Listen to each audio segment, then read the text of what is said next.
বছর বোধহয় আমি তখন অষ্টাদশীর ছোঁয়ায়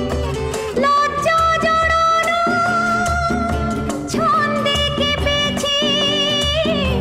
ধরা পড়েছিল ভয়